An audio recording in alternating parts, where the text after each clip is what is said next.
Hi everyone, welcome to my YouTube channel. ఈరోజు నేను ఈ వీడియోలో నా వెయిట్ లాస్ జర్నీ గురించి షేర్ చేసుకోబోతున్నాను. మీరు ఆల్రెడీ థంబ్నెయిల్లోనే చూసుంటారు, నేను 80 kgs నుంచి 60 kgsకి వెయిట్ లాస్ అయ్యాను అని. నేను ఎలా వెయిట్ లాస్ అయ్యాను అండ్ ఏం టిప్స్ ఫాలో అయ్యాను అనేది మీకు ఈ వీడియోలో షేర్ చేస్తాను. యాక్చువల్లీ నేను 1 డేలో అయితే ఏం వెయిట్ లాస్ అవ్వలేదు. ఈ వెయిట్ లాస్ అవ్వడానికి నాకు 7 to 8 months టైం పట్టింది. హెల్దీగా వెయిట్ లాస్ అవ్వాలి అనుకున్నాను, అందుకని ఇంత టైం పట్టింది. ఇప్పుడు నేను చెప్పే పాయింట్స్ లో మీరు ఏ పాయింట్ కి కనెక్ట్ అయినా మీరు నాకు అది కామెంట్ చేయండి. అంటే నాలాగా మీకు ఎంతమందికి అనిపిస్తుంది ఏంటి అనేది నాకు తెలుస్తుంది. మీ వెయిట్ లాస్ జర్నీలో ఇలా జరిగిందా, మీరు వెయిట్ లాస్ అవ్వాలనుకున్నప్పుడు ఇలా అయిందా ఏంటి అని. నేను మ్యారేజ్ అప్పుడు 55 kgs ఉన్నాను వెయిట్. తర్వాత ప్రెగ్నెన్సీ వచ్చాక వెయిట్ గెయిన్ అవ్వడం అనేది స్టార్ట్ అయింది. అంటే ప్రెగ్నెన్సీలో అందరూ వెయిట్ గెయిన్ అవుతారు కదా, సేమ్ అలాగే. ఫస్ట్ నేను హాస్పిటల్కి చెకప్కి వెళ్ళినప్పుడు నా వెయిట్ 58 kgs అలా ఉండింది. తర్వాత ప్రెగ్నెన్సీ అంతా కంప్లీట్ అయ్యే టైంకి నేను 75 kgsకి రీచ్ అయ్యాను. ఆల్మోస్ట్ 18 kgs వెయిట్ గెయిన్ అయితే అయ్యాను. తర్వాత డెలివరీ అయ్యాక నేను అంత ఎక్కువగా అయితే ఏం వెయిట్ లాస్ అవ్వలేదు. ఒక 70 kgsకి అట్లా వచ్చాను. 70 kgsకి వచ్చాను డెలివరీ అయిన ఒక 6 monthsకి అట్లా. నాకు ఫస్ట్ ప్రెగ్నెన్సీలో వెయిట్ లాస్ అనేది చాలా స్లోగా జరిగింది, అంత ఎక్కువగా ఏం అవ్వలేదు. తర్వాత బాబుకి ఫస్ట్ బర్త్డే అదంతా అయిపోయాక వెయిట్ లాస్ అవ్వాలి అనుకున్నాను. మా బాబు ఫస్ట్ బర్త్డే టైంకి నేను అరౌండ్ 66-67 kgs ఉన్నాను వెయిట్. తర్వాత వెయిట్ లాస్ అవ్వాలని చెప్పేసి యూట్యూబ్లో అందరిలాగే నేను కూడా వీడియోస్ చూశాను. అంటే ఏం చేస్తే వెయిట్ లాస్ అవుతాము ఏంటి అని థంబ్నెయిల్స్ పెడుతుంటారు కదా, ఇది చూస్తా అయితే వెయిట్ లాస్ అయిపోతాము, ఇది తింటే వెయిట్ లాస్ అవుతాము అని. అలా నేను కూడా చాలా ట్రై చేశాను, కానీ నాకు అవేమీ వర్కౌట్ అవ్వలేదు. తర్వాత ఏదైనా వెయిట్ లాస్ చేస్తే కొన్ని రోజులకే ఉండేది. అంటే ఇప్పుడు నేను ఏదైనా వెయిట్ లాస్ అవ్వాలని కంప్లీట్గా తినడం మానేయడం అట్లా చేశాను. అలా చేస్తే నేను వెయిట్ లాస్ అయ్యాను. ఒక 3-4 kgs తగ్గుతాను, మళ్ళీ తినడం స్టార్ట్ చేయగానే మళ్ళీ వెయిట్ గెయిన్ అయిపోతున్నాను. సో ఇదంతా వర్కౌట్ అవ్వట్లేదు. ఒక ప్రాపర్ అసలు మనకి ఏం తినాలి ఏంటి అని తెలుసుకోవాలి అనుకున్నాను. సో ఫుడ్ గురించి వాటి గురించి అన్నీ తెలుసుకోవడం స్టార్ట్ చేశాను. తర్వాత నేను ఒక 65 kgsకి వచ్చాను వెయిట్. కానీ ఇంకా ఆ తర్వాత నుంచి తగ్గట్లేదు, అంటే తగ్గినా మళ్ళీ గెయిన్ అవుతుంది. నేను 65 kgsకి వచ్చాను, ఆ తర్వాత అయితే ఏం తగ్గలేదు. తర్వాత నేను కూడా విసుగు వచ్చేసి ఇంకా వదిలేసాను వెయిట్ లాస్ గురించి. ఏం కాదులే, ఇట్లే ఉంటే ఏం పర్లేదు, 65 అనేది ఏం ఎక్కువ కాదులే అన్నట్టుగా కామ్ అయిపోయాను. నెక్స్ట్ సెకండ్ ప్రెగ్నెన్సీ వచ్చింది. ఆల్రెడీ 65 ఉన్నాను. ఇంకా ప్రెగ్నెన్సీ అంటే వెయిట్ గెయిన్ అవ్వడం అనేది కామన్. తర్వాత నేను మళ్ళీ వెయిట్ గెయిన్ అయ్యాను. ఈసారి సెకండ్ ప్రెగ్నెన్సీలో నేను 65 నుంచి 80 kgsకి ఇంక్రీజ్ అయ్యాను వెయిట్. నా డెలివరీ అప్పుడు నేను 80.5 ఉన్నాను. డెలివరీ అయ్యాక నేను 76 kgsకి వచ్చాను. అంటే డెలివరీ అయిన 1 వీక్లో నేను 4 kgs అయితే వెయిట్ లాస్ అయిపోయాను. తర్వాత మనము డెలివరీలో పథ్యం ఉంటాం కదా, ఆ పథ్యం వల్ల ఇంకొంచెం వెయిట్ లాస్ అయితే అయ్యాను. నేను ఏమేమి తిన్నాను డెలివరీ అప్పుడు అనేది మీకు కావాలంటే చెప్పండి, నేను ఇంకో వీడియో చేస్తాను.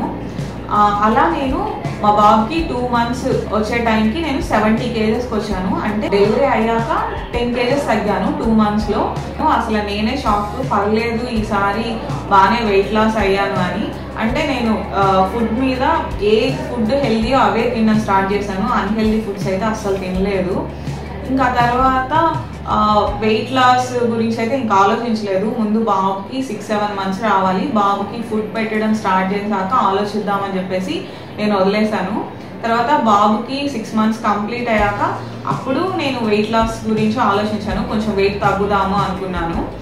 అప్పుడు నేను ఇంటర్మీడియట్ ఫాస్టింగ్ చూస్ చేసుకున్నాను. దానికి ముందు కూడా ఇంటర్మీడియట్ ఫాస్టింగ్ చేశాను, కానీ టైమింగ్స్ అనేది కొంచెం క్లారిటీ లేదు. మనకి ఇంటర్మీడియట్ ఫాస్టింగ్ సెట్ అవ్వాలన్నా కూడా పర్టికులర్ టైమింగ్ సెట్ చేసుకోవాలని అప్పుడు నేను రిలీజ్ అయ్యాను. తర్వాత వచ్చేసి ఇంకా నేను డైట్ అనేది సెట్ చేసుకున్నాను. ఈవినింగ్ 7 కల్లా తినాలి, 8 లోపల తినాలి అని అనుకున్నాను. కాకపోతే చిన్న బాబు అవడం వల్ల నాకు అస్సలు అవ్వలేదు. టైమింగ్స్ పెట్టుకుంటే అసలు సెట్ అవ్వలేదు. నైట్ 11 ఎట్లా అంటే అట్లా అయిపోయింది. ఆ డైట్ కూడా చేయలేకపోయాను. ఒక 15 daysకి గివప్ ఇచ్చేసాను. తర్వాత ఒక 15 days తర్వాత మళ్ళీ లేదు వెయిట్ లాస్ అవుదాము, ఎందుకు చేయలేము అనుకొని ఈసారి టైమింగ్ సెట్ చేసుకున్నాను. సన్రైజ్ టు సన్సెట్ మెథడ్ పెట్టుకున్నాను. అంటే ఈవినింగ్ 6 తర్వాత ఏమి తినకూడదు. ఇది కూడా ఇంటర్మీడియట్ ఫాస్టింగ్ లాంటిదే, కాకపోతే టైమింగ్ 6 అని పెట్టుకున్నాను.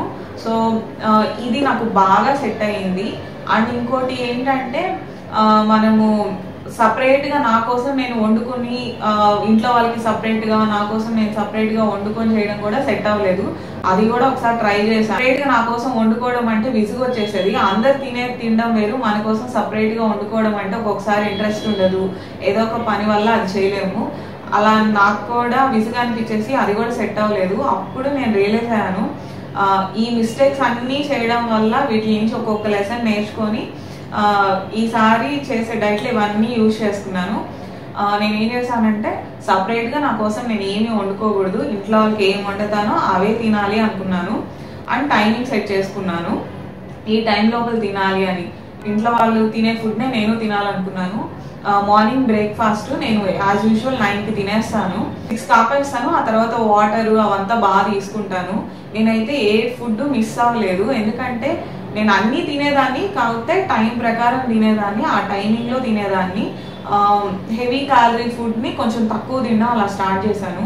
ఫస్ట్ మనం అవాయిడ్ చేయాల్సిన ఫుడ్స్ అయితే ప్యాకెట్ ఫుడ్స్, ఏదైనా సరే బిస్కెట్స్ కానీ చాక్లెట్స్ కానీ ఐస్ క్రీమ్స్ కానీ ఇవన్నీ కంప్లీట్ అవాయిడ్ చేసేయాలి.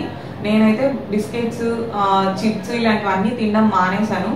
ఐస్ క్రీమ్ చాక్లెట్స్ అంటే చాక్లెట్స్ కూడా చాలా రేరు, అసలు మానేశాను. ఒకప్పుడు బాగా తినేదాన్ని, ఇప్పుడైతే అసలు తినట్లేదు. అండ్ దెన్ ఐస్ క్రీమ్స్ అయితే అసలు మెయిన్ ఐస్ క్రీమ్స్ వల్ల వెయిట్ గెయిన్ అవుతాము. ఒక టైంలో బాగా ఐస్ క్రీమ్స్ తిన్నాను, ఒక 15 డేస్లో 3 kgs పెరిగాను ఐస్ క్రీమ్స్ తినడం వల్ల. సో ఐస్ క్రీమ్స్ అయితే కంప్లీట్లీ అవాయిడ్ చేయలేదు, కానీ ఎప్పుడైనా తినాలనిపిస్తే ఆఫ్టర్నూన్ టైం తినేదాన్ని, అంటే మంత్లీ వన్స్ అలాగా. అంతకుమించి ఐస్ క్రీమ్స్ కూడా తినేదాన్ని కాదు. అలా చాలా వరకు జంక్ ఫుడ్ అవాయిడ్ చేయడం స్టార్ట్ చేశాను. హెల్దీ ఫుడ్స్ అంటే ఏంటి మనకు ఆల్రెడీ తెలుసు, ఫ్రూట్స్, డ్రై ఫ్రూట్స్, తర్వాత వెజిటబుల్స్, గ్రీన్ లీవ్స్ ఇవే కదా. సో ఇవన్నీ బాగా తినాలి అనుకున్నాను. నెక్స్ట్ వచ్చేసి మార్నింగ్ బ్రేక్ఫాస్ట్ ఎప్పుడు స్కిప్ చేయకూడదు అని ఫిక్స్ అయ్యాను. సో అందుకని చెప్పేసి మార్నింగ్ నేను 9 కల్లా బ్రేక్ఫాస్ట్ చేసేసేదాన్ని. అంటే ఆ లోపల బాబుకి స్కూల్కి కావాల్సిన కుకింగ్ ఇదంతా నేను బిఫోర్ 9 అంతా ఫినిష్ చేసేసేదాన్ని. ఎగ్జాక్ట్ 9 డైలీ నేను బ్రేక్ఫాస్ట్ చేస్తాను. అందరూ తిన్నట్టే ఇడ్లీ, దోశ ఇవే తింటాను. ఆయిల్ ఫుడ్ ఎప్పుడో రేర్, 10 డేస్కి ఒకసారి ఆయిల్ ఫుడ్ తింటాను, పూరి కానీ వడ అట్లా. అంటే అవి కూడా తినకుండా ఉండలేం కదా, సో అట్లా తినేదాన్ని. మార్నింగ్ బ్రేక్ఫాస్ట్ చేసేదాన్ని. ఆఫ్టర్నూన్ లంచ్లో డైలీ వెజిటబుల్స్, పప్పు కంపల్సరీ తింటాము. అండ్ అలాగే వెజిటబుల్స్ ఏదైనా తాలింపులు అట్లా చేసుకుంటాం కదా, అవి ఎక్కువ క్వాంటిటీలో వెజిటబుల్స్ తీసుకునేదాన్ని. అంటే కూర ఎక్కువ తినేదాన్ని, అండ్ అలాగే తాలింపు ఎక్కువ తినేదాన్ని. రైస్ కొంచెం తగ్గించేదాన్ని. డైలీ కర్డ్ తింటాను. అండ్ తర్వాత ఎప్పుడైనా మధ్యలో ఆకలేసినప్పుడు ఫ్రూట్స్ తిన్నాం. డైలీ 2 ఫ్రూట్స్ అయితే కంపల్సరీ తింటాను. ఒకటి వచ్చేసి బనానా కానీ జామకాయ కానీ, ఆ రెండిట్లో ఏదో ఒకటి కంపల్సరీ తింటాను. నెక్స్ట్ వచ్చేసి సీజనల్ ఫ్రూట్, ఆ సీజన్స్లో ఏ ఫ్రూట్ ఉంటుందో ఆ ఫ్రూట్ అయితే కంపల్సరీ తినేదాన్ని. ఈవినింగ్ 6 కల్లా ఫినిష్ చేసేసేదాన్ని అన్నాను కదా. ఈవినింగ్ వచ్చేసి ఫ్రూట్స్, ఆమ్లెట్ కానీ ఏదైనా మళ్ళీ టిఫిన్, చపాతీ, దోశ ఇట్లా ఏదో ఒకటి ఈవినింగ్ 6కి తినేసేదాన్ని. అంటే నాకు 5:30 to 6:30 మధ్యలో మా బాబు నిద్రపోతాడు. సో నాకు ఆ టైం కరెక్ట్గా అనిపించింది. సో అందుకని చెప్పేసి నేను ఆ టైంలో నాకు కావాల్సిన టిఫిన్ అంతా తినేసేదాన్ని. వన్స్ తినడం అయిపోయిందంటే ఇంకా ఏమీ తినేదాన్ని కాదు. ఆ టైమింగే మెయింటైన్ చేస్తూ వచ్చేదాన్ని. అలా చేయడం వల్ల వెయిట్ లాస్ బాగా అయ్యాను. అలా ఒక 3 months చేశాను. 3 monthsలో నేను 68 అట్లా ఉన్నాను. ఇది స్టార్ట్ చేయడానికి ముందు ఏం చేసినా 68 దగ్గర నుంచి దిగట్లేదు అనమాట వెయిట్. అలాంటిది నేను 63కి వచ్చాను ఒక 3 monthsలో. నేనే షాక్. అంటే మనం తినాలనుకున్న ఫుడ్ ఏది మిస్ అవ్వట్లేదు, కానీ వెయిట్ లాస్ అయ్యాను. అప్పుడు నేను రియలైజ్ అయ్యాను, ఓకే టైమింగ్ పెట్టుకొని ఏ ఫుడ్ ఎంత తినాలి ఏంటి అని ఒక ఐడియా ఉంటే మనం వెయిట్ లాస్ అవ్వచ్చు అని. సో నేను అదే మెథడ్ ఫాలో అయ్యాను. మా బాబు బర్త్డే టైంకి కరెక్ట్గా నేను అంటే డెలివరీ అయ్యేటప్పుడు 80 kgs ఉన్నాను. బర్త్డే టైంకి 60 kgsకి వచ్చాను. 20 kgs వెయిట్ లాస్ అయ్యాను 1 yearలో. నాకే హ్యాపీ అనిపించింది, పర్లేదు నేను వెయిట్ లాస్ అయ్యాను అని. నేను 60 kgsకి వచ్చి ఆల్మోస్ట్ 3 months అయింది. ఈ 3 monthsలో నేను ఫుడ్ని కొంచెం బ్యాలెన్స్ చేసుకోవడం, హెవీ క్యాలరీ ఫుడ్ అంటే అనుకుంటాం కదా మనం ఏదైనా హెవీ క్యాలరీ ఫుడ్ తినంగానే వెయిట్ గెయిన్ అయిపోతామని, అట్లా అయితే ఏముండదు. నేను ఇది 3 monthsగా అబ్జర్వ్ చేసి చెప్తున్నాను. నేను బిర్యానీలు ఇవన్నీ తింటాను, 1-2 సార్లు తింటే మనం అయితే వెయిట్ గెయిన్ అవ్వము. కాకపోతే ఇదే డైలీ తింటే మాత్రం ఖచ్చితంగా మనకి ఫ్యాట్స్ అనేవి స్టోర్ అవుతూ ఉంటాయి.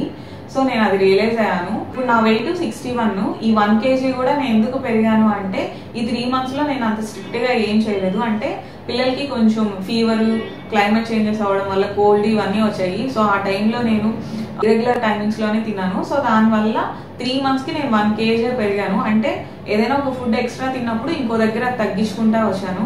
ఇలా చేస్తే మనము ఈజీగా వెయిట్ లాస్ అవ్వచ్చు. మనం వెయిట్ లాస్ అవ్వడానికి ఏవేవో ఏమి ఫాలో అవ్వలేదు. మనం రెగ్యులర్ గా ఏం తింటున్నామో అవే తింటూ హెల్దీ ఆప్షన్ ఏంటి అని చూసుకుంటా తింటే ఈజీగా వెయిట్ లాస్ అయితే అయిపోతాము. మీకు ఏ ఫుడ్ తింటే వెయిట్ లాస్ అవుతాము, నేను ఎలా ప్లాన్ చేసుకుంటాను ఫుడ్ రిలేటెడ్ అనేది ఏదైనా వీడియో కావాలంటే చెప్పండి. నెక్స్ట్ వీడియో షూట్ చేసి అప్లోడ్ చేస్తాను. నేను ఎలా తింటాను ఏంటి అని, నేను ఎలా కుక్ చేసుకుంటానో కూడా చూపిస్తాను. సో మీకు హెల్ప్ అవుతుంది. సో ఇది నా వెయిట్ లాస్ జర్నీ. వీడియో నచ్చినట్టయితే లైక్ చేయండి అండ్ అలాగే సబ్స్క్రైబ్ చేయండి. నేను ఈ వెయిట్ లాస్ కి చాలా సార్లు గివప్ ఇచ్చాను, కానీ సక్సీడ్ అయ్యాను. మనము వెయిట్ లాస్ అవ్వలేమని ఎప్పుడు గివప్ ఇవ్వలేదు. వెయిట్ లాస్ అయితే ఈజీగానే అవుతాము, కానీ ఎలా ప్లాన్ చేసుకోవాలి అనేది కొంచెం ఐడియా ఉంటే చాలు. దీనికోసం మనం ఏమి వెయిట్ లాస్ ప్రోగ్రామ్స్ లో ఏమీ జాయిన్ అవసరం లేదు. మనకి గూగుల్ చేస్తే ఏది హెల్తీ ఫుడ్, ఏది అన్హెల్తీ ఫుడ్ అని ఈజీగా తెలుస్తుంది. దాన్ని బేస్ చేసుకొని ఒక టైం టేబుల్ సెట్ చేసుకుంటే మనం వెయిట్ లాస్ ఈజీగా చేయొచ్చు. దీనికి రిలేటెడ్ వీడియోస్ ఏమైనా కావాలనుకుంటే కింద కామెంట్ చేయండి. తప్పకుండా నేను దీనికి రిలేటెడ్ వీడియోస్ అనేవి షేర్ చేస్తాను. Thanks for watching.